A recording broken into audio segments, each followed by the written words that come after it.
जय श्री कृष्णा, जय श्री राधे।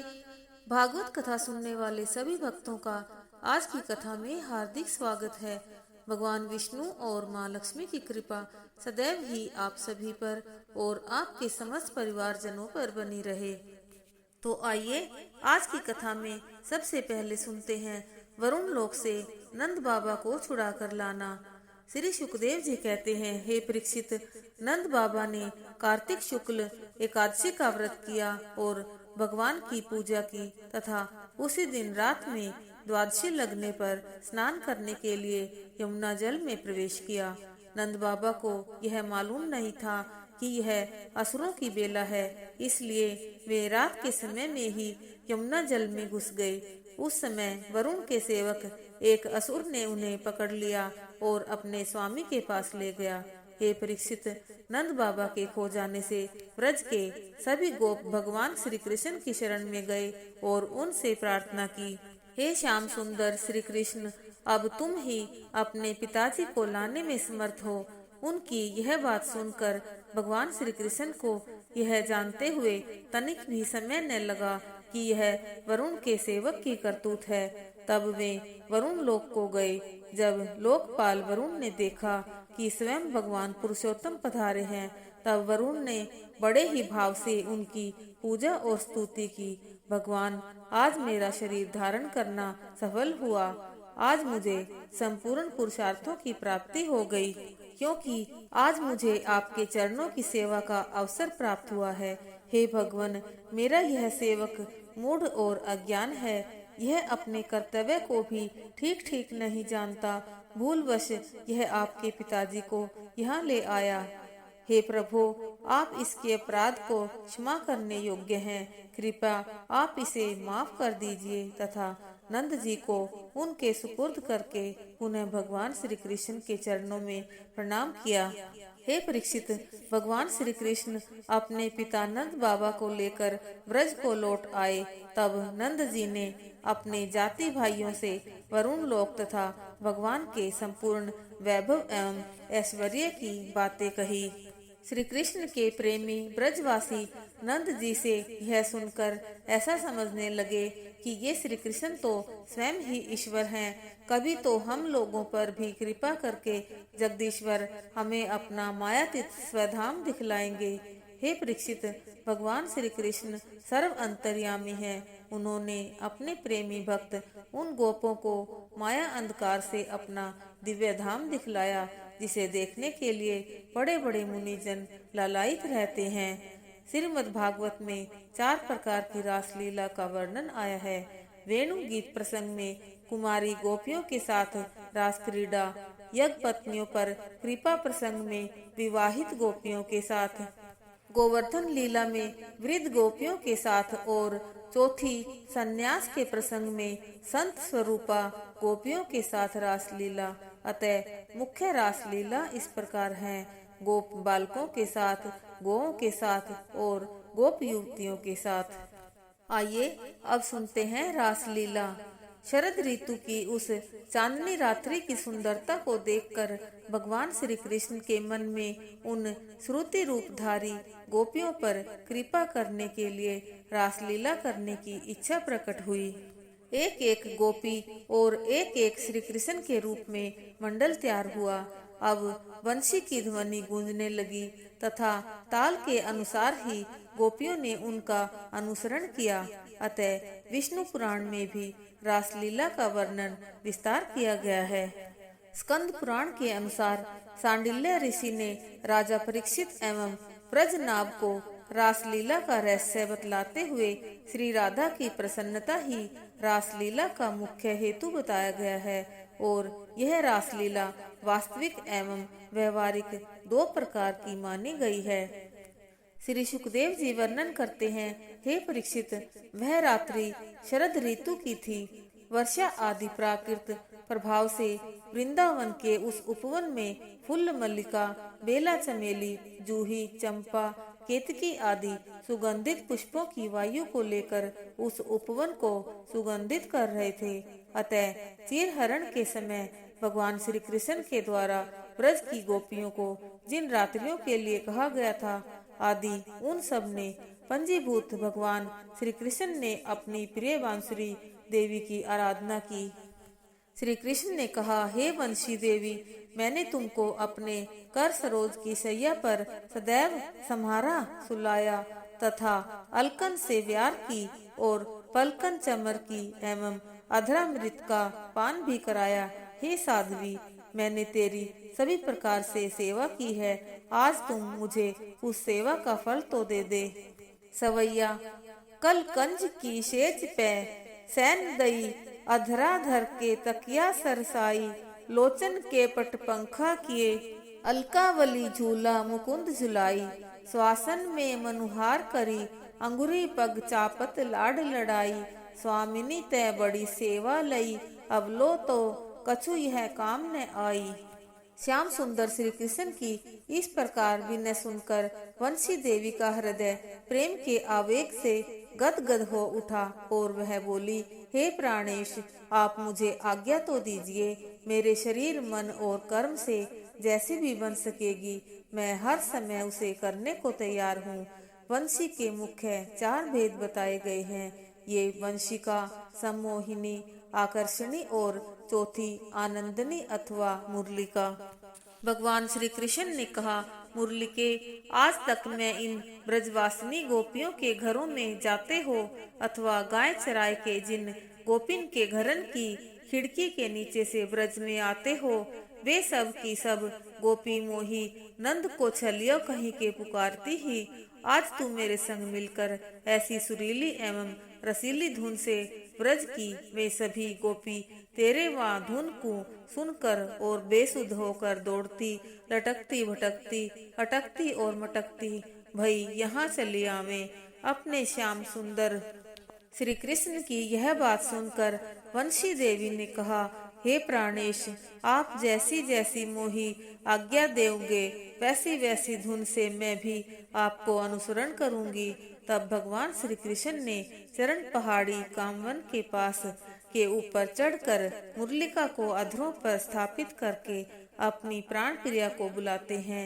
हे राधे वृषभानु भूप तनये, हे पूर्ण चंद्रानने, हे कांते कमनीय कोकिलर्वे वृंदा वनाधीश्वरी, हे मत प्राण परायणे चसुभगे, हे सर्वयुथेश्वरी आगत्स तविरतम तव मत्र विपने मादीन मानदय। श्री कृष्ण भगवान ने कहा, हे राजा वृषभानु की सुंदरी कन्या, तुम सुंदरता में पूर्णिमा के चंद्रमा के सामने हो। वृंदावन की जितनी भी गोपियां हैं वे सब तुम्हें अपनी स्वामिनी मानती हैं।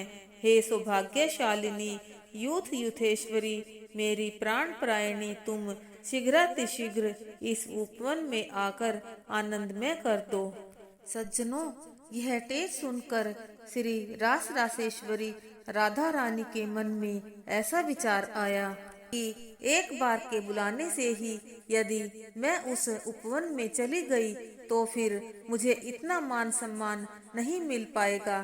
तभी भगवान श्री कृष्ण ने दूसरी धुन से उन्हें आकर्षित किया। हे राधे वृषभान भूप तनये गांधर्व के मोहिनी, हे कृष्णानंद पंकज भ्रमरिके प्राण प्रिय माधवी, हे वृंदावन नागरी गुण निधे दामोदर प्रेयसी, हे श्री ललितादिक प्रियतमे प्राणाधिके पाहि माम।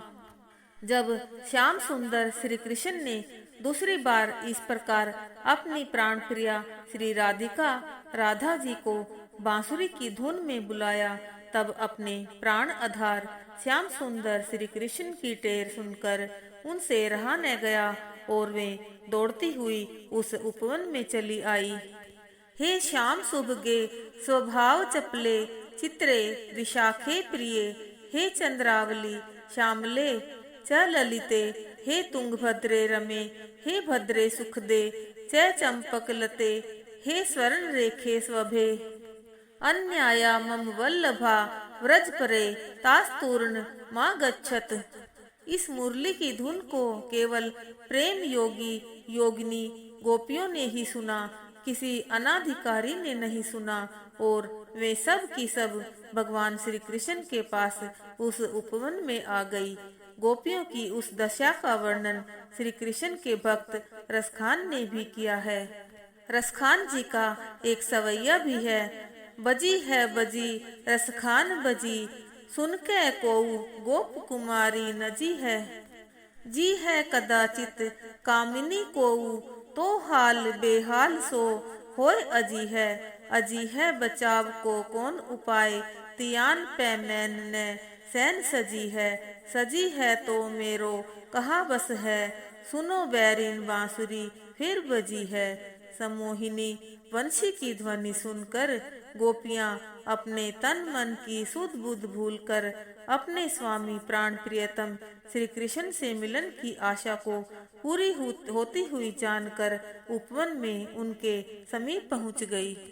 भक्त जनों, भागवत भक्तों की दृष्टि में श्याम राधा दोनों एक ही माने गए हैं। अतः सामरस्य उपनिषद में कहा गया है, वह अनंत अनादि पुरुष श्री कृष्ण एक ही हैं। वह एक ही रूप को अपनी आराधना के लिए दो रूपों में प्रकट हुए हैं। इसलिए वेदों के मर्मज्ञ विद्वान पुरुष श्री राधा जी को रसिकानंद रूपा कहते हैं। राधा जी सदा कृष्ण में हैं और श्री कृष्ण नित्य राधा में हैं। ऐसी वृंदावनसेश्वरी श्री राधा जी की हम आराधना करते हैं। श्री भागवत महापुराण में रास और वंशी की ध्वनि के विषय में बहुत ही सुंदर लिखा है। श्री सुखदेव जी वर्णन करते हैं, हे परीक्षित, अपना होने पर भी श्री भगवान ने अपने प्रेमी भक्तों की अभिलाषा को पूर्ण करने के लिए अथवा उन पर कृपा करने के लिए मन स्वीकार किया। मायातीत भगवान श्री कृष्ण ने दिव्य रस और उज्जवल माधुर्य से चंद्रदेव एवं उस उपवन की शोभा को और भी शोभायमान कर दिया। वंशी की काम रूप बीज मंत्र क्लीम धुन को सुनकर जो गोपियां दूध दूह रही थी, वह अत्यंत ही उत्सुकतावश दूध को दूहना छोड़कर चल दी, और जो चूल्हे पर दूध उबाल रही थी, वह दूध को उबलता हुआ ही छोड़कर चल दी। जो लपसी हलवा बना रही थी, वह बनी हुई लपसी बगैर उतारे ही चल दी, और जो भोजन परोस रही थी, वह भोजन सामग्री का परोसना छोड़कर चल दी। जो अपने छोटे छोटे नन्हे नन्हे शिशुओं को दूध पिला रही थी, वे उन्हें दूध पिलाना बंद करके ही चल दी, और जो अपने पति की सेवा शुश्रूषा में लगी थी, वह उनके मना करने पर भी उन्हें छोड़कर चल पड़ी, और जो स्वयं भोजन कर रही थी, वह भोजन पान करना छोड़कर आनंद स्वरूप भगवान श्री कृष्ण से मिलन की मतवारी उस उपवन में चल दी। ब्रज के साहित्यकार कवियों ने लिखा है, कवित अरि साग लेयो हमें दार तो तनिक दे जा, पानी तो दे कठोर कोर अटक्यो हमारो है, रोटी लेके आऊ क्यों ना कानन सुने है बात, दूध लिए ठाडी कहा चेतन विसारऊ है, मुदित मुकुंद छिन ही में है, गयो का तोय भागी जात मुखते न वचन उचारऊ है। खंभा सी खड़ी है चारऊ दिसनु निहारई कहा, दादा वह तो गई कोऊ कौतुक पुकारो है। सवैया दार में दूध अंगार में चावल, साग बघारते गोबर डारो, खीर में नोन मिलाए गई और पानी मांगते पात्र दे मारो, हाथ धुलावत फोरो घड़ा रुकवे की सुनी, जैसे खाई गो कारो, ऐसी नारी ते रंडुआ भले, प्रभु आई है लेऊ की मोहे संहारो। कवित एक उठी दौरी एक भूल गई पोरी, एक रही भरी कोरी, सुध आपुनी ने तन में, एकन खुले किवार एकन छतिया उधार, एक शीस फरिया साजी दामनी जोघन में, एक डोले कुंज कुंज एक गुंजे भोर गुंज, एक चाबे अधरन उमंगी मदन में, उधम मचो है घरी चारी ब्रज मंडल में, बांसुरी बजाई श्याम आज वृंदावन में। गोपियों के मन में मधुसूदन भगवान श्री कृष्ण से इतना अनन्य प्रेम भाव था, जो किसी साधारण जीव के अंदर नहीं हो सकता। जिन्होंने सर्वात्मा भगवान श्री कृष्ण की मनोहारिणी मुरली की ध्वनि सुनते ही घर तजो बर तजो नागर नगर तजो, बंसी वट तट तजो, काहू पै न लजी हैं। गेह तजो देह तजो, ने कहो कैसे तजो, भूषण बसन तजो, ऐसो साज सजी हो।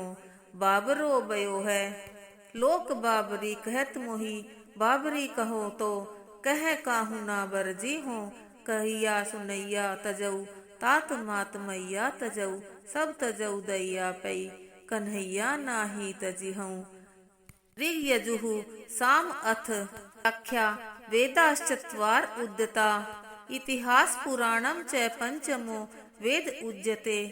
योगस्तु दुस्तरोपास्ति, सततोधिष्ठान चिंतनम, ततो परोक्षम तदनु पूर्णानंद रसोदय। अर्थात ऋग्वेद, यजुर्वेद, सामवेद, अथर्ववेद और इतिहास पुराण, इन पांचों वेदों के प्रतिपाद्य का प्रतिपादन करने के लिए ही रासलीला का वर्णन 5 अध्यायों में किया गया है। प्रथम अध्याय में योग, द्वितीय में उपासना, तृतीय में जगत के अधिष्ठात्र परमात्मा का चिंतन, चतुर्थ में परमात्मा का अपरोक्ष साक्षात्कार और पंचम में पूर्णानंद रस का उदय अथवा महारास का उदय। इस प्रकार इन 5 विषयों के प्रतिपादन करने के लिए एवं अपने निज जनों पर कृपा करने के लिए, जिसे रास पंचाध्यायी कहते हैं, 5 अध्यायों का निर्माण किया। श्री सुखदेव जी कहते हैं, हे परीक्षित, श्याम सुंदर श्री कृष्ण से केवल एक बार संबंध हो जाना चाहिए। वह संबंध हो चाहे जैसा, काम भाव का हो, क्रोध का हो, भय का हो, स्नेह प्रेम का हो, व्यवहार का हो या सौहार्द का हो, चाहे जिस भाव से भगवान को अपने चित्त में नित्य निरंतर अपनी अन्य इंद्रियों की वृत्तियों को भी जोड़ दिया जाए, तब वे भगवान से ही जुड़ती हैं। और जब वे वृत्तियां भगवान से जुड़ जाती हैं, तब वे भगवान में हो जाता है और उसे भगवान की प्राप्ति हो जाती है। हे परीक्षित, जब भगवान श्री कृष्ण ने देखा कि ब्रज की विभूति गोपियां मेरे पास ही आ गई हैं, तब उन्होंने अपनी विनोदमयी वाक चातुर्य से उन्हें मोहित करते हुए कहा। आज की कथा यहीं संपूर्ण होती है। बोलिए श्रीमद् भागवत महापुराण की जय। बोलिए विष्णु भगवान की जय। बोले श्री कृष्ण चंद्र भगवान की जय। बोले सुखदेव जी महाराज की जय। आइए अब करते हैं भागवत जी की आरती।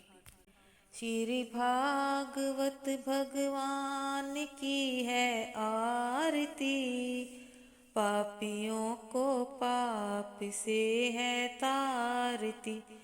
श्री भागवत भगवान की है आरती, पापियों को पाप से है तारती। ये अमर ग्रंथ, ये मुक्ति पंथ, ये पंचम वेद निराला, नव ज्योति जलाने वाला। हरि नाम यही हरि धाम यही, यही जग मंगल की आरती। पापियों को पाप से है तारती। श्री भागवत भगवान की है आरती, पापियों को पाप से है तारती। ये शांति गीत पावन पुनीत, पापों को मिटाने वाला, हरि दर्श दिखाने वाला। यह सुख करनी यह दुख हरनी, श्री मधुसूदन की आरती। पापियों को पाप से है तारती। श्री भागवत भगवान की है आरती, पापियों को पाप से है तारती। ये मधुर बोल जग फंद खोल, सन्मार्ग दिखाने वाला, बिगड़ी को बनाने वाला। श्री राम यही घनश्याम यही, यही प्रभु की महिमा की आरती। पापियों को पाप से है तारती। श्री भागवत भगवान की है आरती, पापियों को पाप से है तारती। श्री भागवत भगवान की है आरती। पापियों को पाप से है तारती। पापियों को पाप से है तारती। जय जय श्री राधे, जय जय श्री राधे, जय जय श्री राधे श्याम।